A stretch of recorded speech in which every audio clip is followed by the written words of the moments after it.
explicar, se necesita transparentar, y además del fiscal Marijuana, Jorge Monasterki, que es abogado, que de hecho presentó también la denuncia correspondiente para que se investigue el accionar del ministro y el Ministerio de Salud y todo lo que sucedió alrededor, ¿no? Exactamente. Bueno, ahí estamos ya conectados con Jorge. ¿Qué tal, Jorge? Abigail Lasalle y Cristian Romero te estamos saludando. Muy buenas tardes, bienvenido. Está silenciado, Jorge. A ver ahí si puede habilitar el micrófono. Así lo escuchamos, es uno de los primeros, como decía Xavi, que denunció este sistema de vacunatorio VIP. Ahí está, Jorge, ¿qué tal? ¿Cómo estás? Buenas tardes, te estamos saludando. Bien, Hugo, ¿cómo están? ¿Todo bien? Todo bien, indignado, ¿qué querés que te diga? La verdad que bastante enojados con la situación.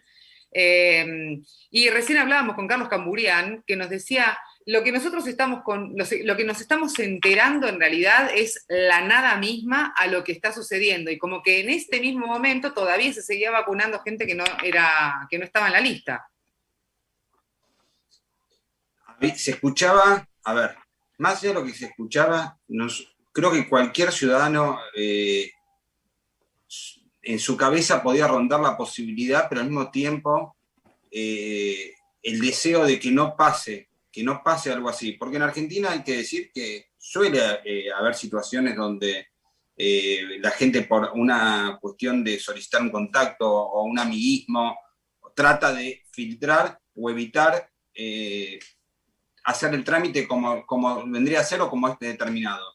Lo que pasa es que una situación tan extraordinaria provoca una indignación muy fuerte, porque aparte, más allá de, como digo yo, esto tiene tres planos. Uno puede decir, esto es un reproche desde lo ético, desde lo moral, un reproche desde lo político, y después hay otro reproche que es el judicial. Pero la mayor indignación produce de que esto no es que es una falta administrativa y nada más.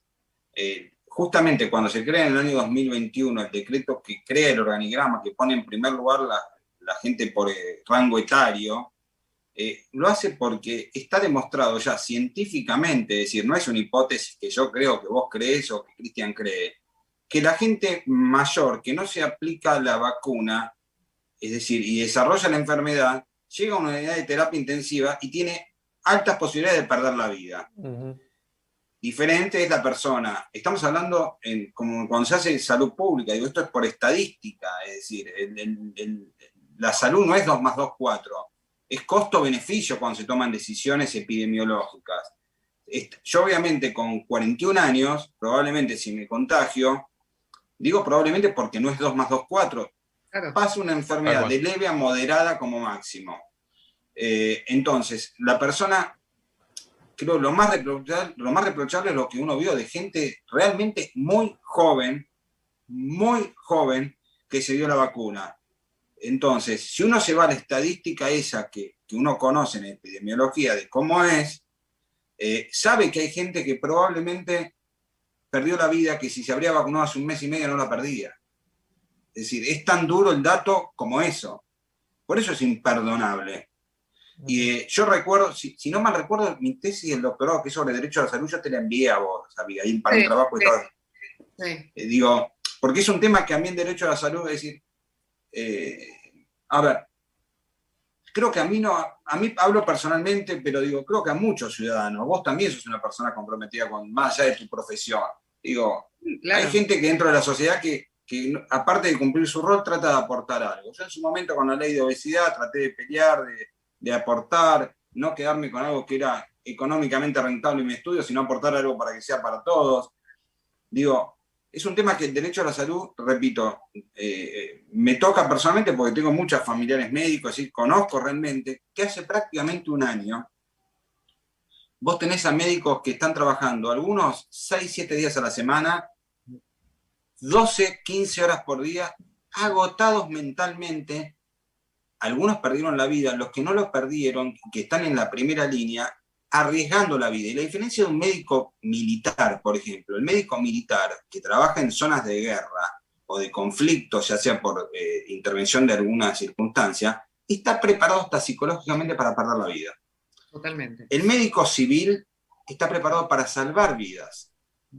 ¿Sabes el miedo que tenían los médicos de trabajar en las terapias? ¿Sabes la cantidad que conozco de médicos, más allá de que le afectó a todo el mundo esto socialmente, desde lo emocional, e impactó en muchas familias?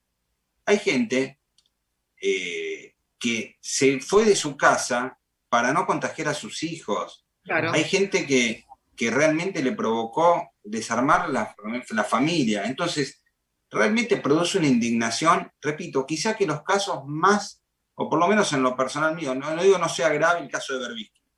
Es un hombre casi de 80 años. Esperé el turno. No.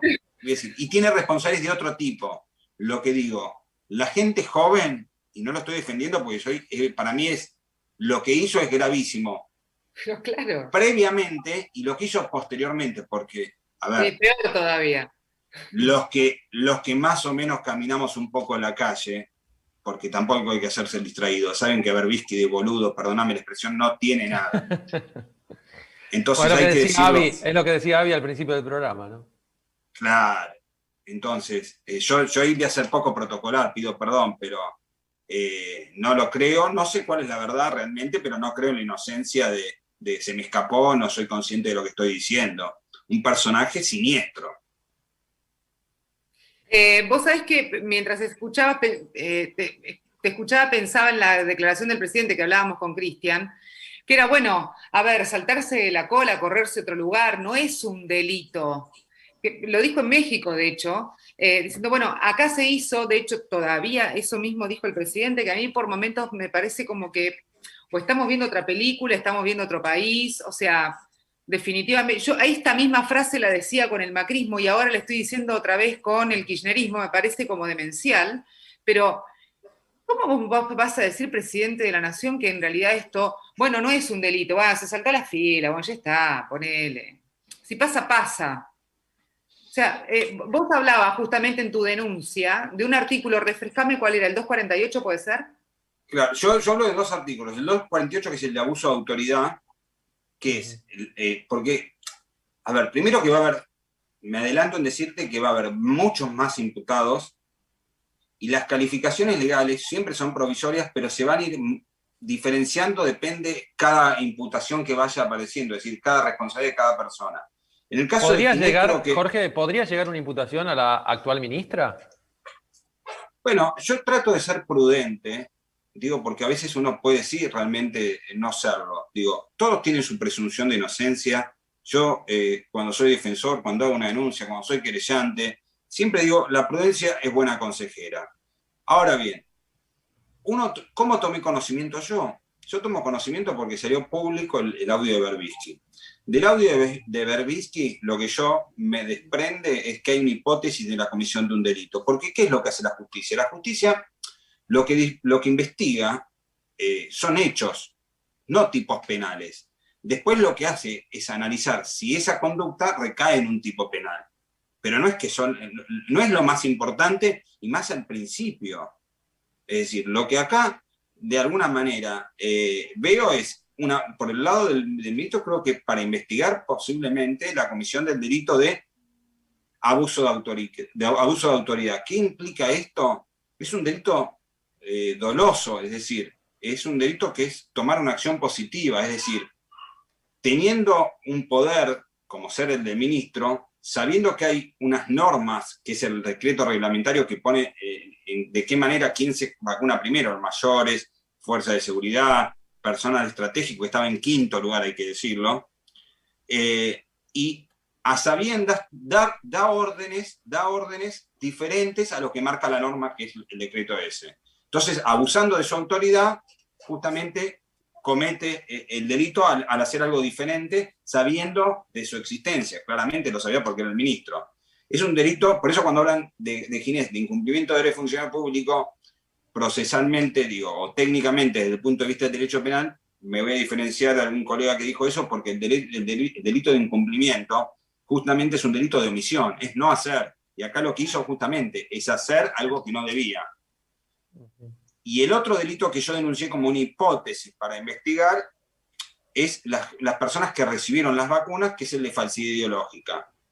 ¿Cuál es el tipo penal de falsedad ideológica? Es el delito de que una persona para acceder en este caso a la vacunación, dio datos que son falsos para poder de alguna manera encuadrar en lo que era esta etapa de vacunación.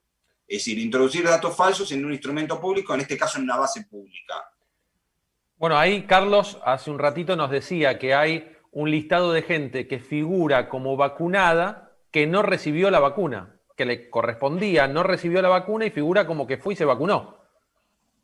Bueno, por eso yo hablo de que las imputaciones van a ser provisorias. Y lo otro que te digo, el otro delito que creo que puede introducirse con el tiempo es el 205 que tanto conocimos, que era por salir a la calle sin permiso, en el caso sería incumplir para lo que es para evitar una propagación de una enfermedad, los decretos que vaya dictando el Poder Ejecutivo, en este caso era el orden de prioridad. Es decir, alterar ese orden de prioridad podría configurar ese delito. También el de malversación de caudales, porque caudales es una figura amplia, no es un tema económico. Es decir, pueden ir cambiando los tipos penales. Por ejemplo, hay que ver si de la documentación que aparece, si hay secuestro de teléfono, testimoniales o prueba que incorpora, por ejemplo, se demuestra que, no digo el ministro o exministro, sino otro funcionario, que hay gente que pagó. Si alguien pagó, vamos a estar frente a un delito de cohecho. Si la ministra dijo que no sabía y se queda probado que sí tenía conocimiento, claramente hay un incumplimiento de funcionario público porque no denunció, por más que no fue parte, y tomó conocimiento y era un delito que estaba dentro de su ámbito. Por eso digo, hay que ser prudente, esperar la incorporación de pruebas, y el expediente es el que marca la realidad. Y si son realmente, y tienen alguna posibilidad en su indagatoria de exculpar su responsabilidad penal, ese va a ser el momento. Lo que aparece, o lo que tomamos conocimiento por ahora, es que hay una hipótesis de que la comisión, no de un delito, de varios delitos, que obviamente hay que probarlos, hay que incorporar pruebas, hay que ser prudente. A mí no me gusta cuando condenan a una persona de una manera feroz, sin que haya o elementos o sin que se pueda defender. Lo que yo digo es, claramente veo que hay una hipótesis delictiva que tiene que ser investigada por la justicia. Y aparte te digo, esto también es importante, cuando le llegó las denuncias, que se acumulan todas, lo primero del artículo 180 al fiscal. Y el fiscal ahí puede decir, no, esto no es delito, lo que están diciendo. No importa tipificarlo exacto, sino no hay hipótesis delictiva, y rechaza. Acá claramente ve que hay una hipótesis delictiva y hace una calificación de delitos provisoria. O sea que hay que a la causa. O sea, es así, simplemente. Hay que esperar, yo creo que va a ser rápida. No es una. A ver. Okay. Me ha tocado intervenir en causas donde sí es muy complejo, donde hay cuestiones de lavado de dinero, de paraísos fiscales, donde hay que pedir exhortos internacionales. Yo te diré que acá, vos fíjate que yo pedí esa investigación de esos dos delitos sin saber todavía que había gente que había dado determinadas cosas, es decir, porque entendía por dónde había que ir. Pedí que se pidan todas las filmaciones del Ministerio de Salud y alguna medida más que ya se tomaron, es decir, sin conocer todo, se tomaron medidas que yo previamente el mismo viernes me di cuenta que había que pedir. No es una causa con complejidad, te aseguro, porque el Sistema Nacional de Vacunación, eso está todo registrado digitalmente y se va a saber si fue alterado o no. Obviamente puede haber casos donde haya gente que se haya vacunado y que falten vacunas, y puede llegar a haber casos, o como decís vos, gente que no se vacunó, se va a tener que investigar, pero no es una causa compleja para la investigación. Desde el punto de vista de la técnica de la investigación penal, no veo una causa compleja.